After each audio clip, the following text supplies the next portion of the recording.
کھانے میں جگہ نہیں ملی وہ وہیں مدینے کی گلیوں میں رک گیا. نماز فجر ہوئی, لوگوں کی نظریں امام علی مقام امام حسین کے دروازے پر لگی ہوئی ہے کہ کب چھوٹا محمد آئے اور کب ہم محمد کے بچپنے کی زیارت کریں. بس کہتے ہیں دروازہ کھلا اور امام حسین کے آنے کی شان کچھ اس طرح تھی, انداز کچھ اس طرح تھا کہ آگے آگے حضرت عباس پہرا دے رہے تھے, حضرت عباس کے پیچھے پیچھے مولا حسین چل رہے تھے. کہا دائیں طرف 100 غلام تھے کہ جنہوں نے ہاتھوں میں طبق اٹھائے ہوئے تھے, پیچھے 100 کنیزیں تھی کہ جنہوں نے ہاتھوں میں طبق اٹھائے ہوئے تھے. کہا کسی طبق میں سونا تھا, کسی میں چاندی تھی, کسی میں ہیرے تھے, کسی میں جواہرات تھے. آج تک آپ نے غریب حسین سنا, غریب حسین سنا. آئے میں آپ کو امیر حسین سناتی ہوں کہ جو دنیا کے خزانے حسن علی اکبر سے لٹا دیا کرتا ہے اسے حسین ابن علی کہا جاتا ہے. ہم جانتے کیا ہے حسین ابن علی کس امیر ممکنات کے بیٹے کا نام ہے. بس اس شان سے امام حسین مسجد نبوی میں آئے, لوگوں سے کہا کہ صف بنا لو.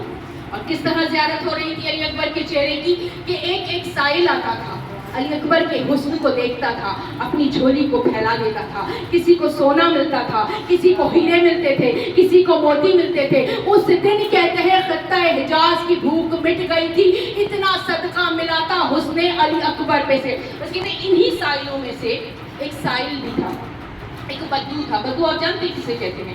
جو شہروں میں رہا کرتے ہیں انہیں عرب کہا جاتا ہے, اور جو صحراؤں میں رہا کرتے تھے انہیں بدوی یا بدو کہا جاتا ہے. کہتے ہیں وہ ایک سائل بھی تھا. اور علماء نے لکھا ہے کہ یہ کوئی عام سائل نہیں تھے, بلکہ کچھ علماء کا خیال ہے کہ یہ جناب خضر علیہ السلام تھے. لوگوں نے کیوں کہا ہے؟ اس لیے کہ جو گفتگو انہوں نے حضرت علی اکبر سے کی ہے, کہا یہ کسی عام انسان کی, کسی عام بشر کی بات نہیں ہے. یہ بہت یا تو کوئی نبی کر سکتا ہے یا کوئی ولی کر سکتا ہے, یہ عام سائل نہیں تھا. اسی لیے علماء نے لکھا کہ یہ جناب خضر علیہ السلام تھے. کہتے جب وہ سائل آگے بڑھا, جب وہ بدو آگے بڑھا, امام حسین نے کہا کہ جھولی کو پھیلا کے صدقہ علی اکبر لیتا جا. نہ جھولی پھیلاتا ہے, نہ ہاتھوں کو پھیلاتا ہے, نہ کچھ مانگتا ہے. امام نے کہا تجھے آج کیا چاہیے؟ آج تو علی اکبر کے حسن کا صدقہ بچ رہا ہے, آج جس کو جو چاہیے اس کو وہ ملے گا.